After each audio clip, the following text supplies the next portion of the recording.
Even if you're concerned about calories or watching carefully what you eat, you probably still have a favorite scoop shop, flavor, and brand of everyone's favorite treat.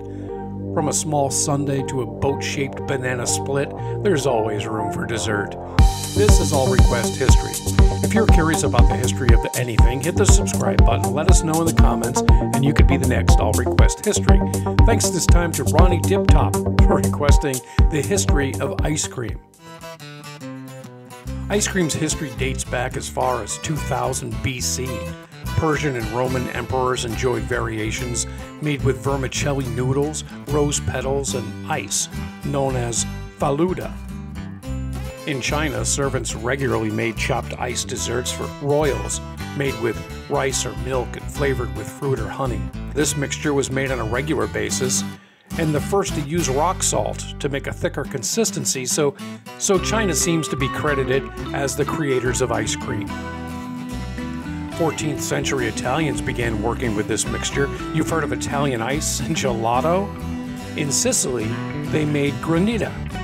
Mixing snow or ice with juices or syrup, this is what we would consider today as Italian ice.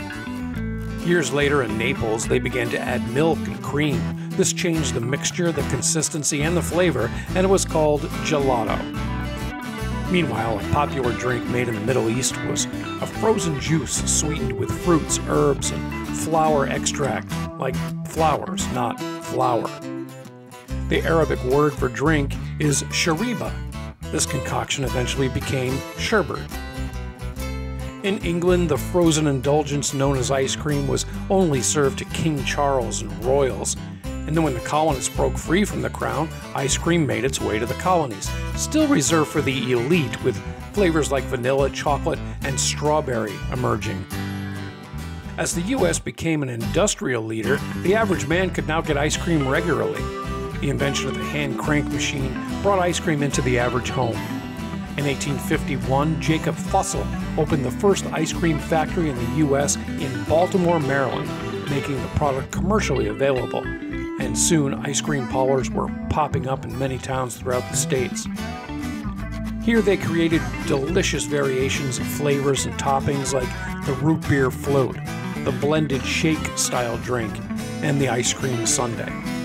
In 1904, David Strickler, a soda jerk from Latrobe, Pennsylvania, created arguably the most famous combination, the banana split. The ice cream cone was created out of necessity at the 1904 World's Fair in St. Louis. An ice cream vendor ran out of serving plates, and the next-door waffle maker Ernest Hamway suggested folding his waffles into a cone shape to hold the ice cream. Smart move, Ernest. Seems both vendors profited from that idea, and obviously it was an idea that lasted forever. In the 1920s, Harry Burt, a candy maker from Ohio, learned to freeze a coat of chocolate on ice cream, added a wooden handle, and created the Good Humor Bar. He then bought a delivery truck, added a portable freezer, and rigged up some cool bells to alert neighbors that he was selling his treats. To this day, Americans, both young and old, lose their minds when they hear the familiar Ice Cream Man bells. The Ice Cream Man is coming! The Ice Cream Man is coming! By 1939, ice cream was now sold at the local grocery store, and a freezer in almost every home. It became a cost-effective food item, and it was loved by everyone. Also in 1939, Greek immigrant Tom Carvel got a great idea by selling a lot of melting ice cream from his broken-down freezer truck. He soon opened his own store featuring this now popular soft-serve style ice cream. Carvel also introduced us with the ice cream cake, the flying saucer, and who can forget Cookie Puss and Fudgy the Whale. Soon other shops followed.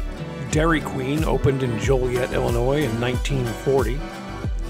Burt Baskin and Irv Robbins opened an ice cream store in 1945 in Canton, Massachusetts, Baskin Robbins. Also in Massachusetts, S. Presley and Curtis Blake opened their shop in 1939 called Friendly's. Now, if you're not from the Northeast United States, you likely never even heard of Friendly's. There's only 119 stores as compared to the 336 Carvel shops and 7,800 Baskin-Robbins stores. So shops, grocery stores, drive-thrus, schools, snack bars, and even vending machines, You can now get ice cream just about anywhere. I'm sure there's ice cream in your freezer right now. Like, what's your favorite brand? As of 2023, there's 405 brands to choose from. But here are some of the most popular in the United States. Blue Bunny, which is really Wells Enterprises from Lamar's, Iowa. It's the largest family-owned ice cream maker in the United States. Turkey Hill from Pennsylvania. They have over 72 flavors, and because it's made just north of Philadelphia and Phillies fans began begging for it to be served at the ballpark, the company has been closely associated with baseball ever since.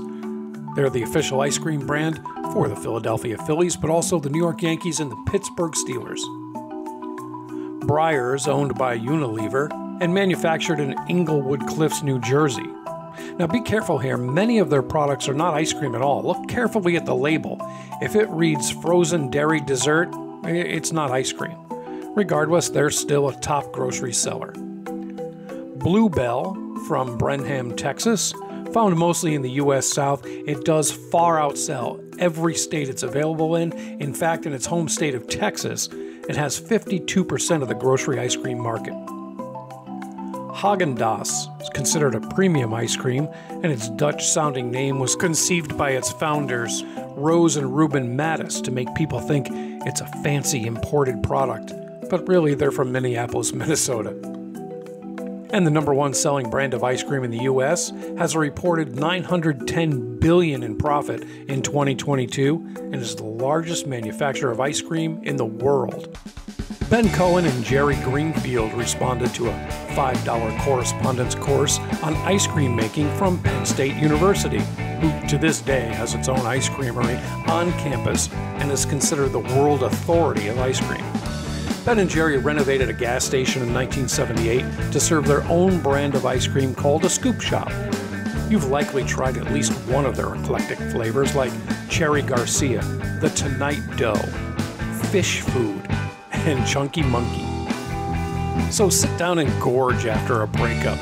Enjoy sherbet from the punch bowl at the party.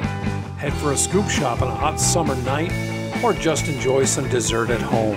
After all, don't we all agree that there's always room for ice cream?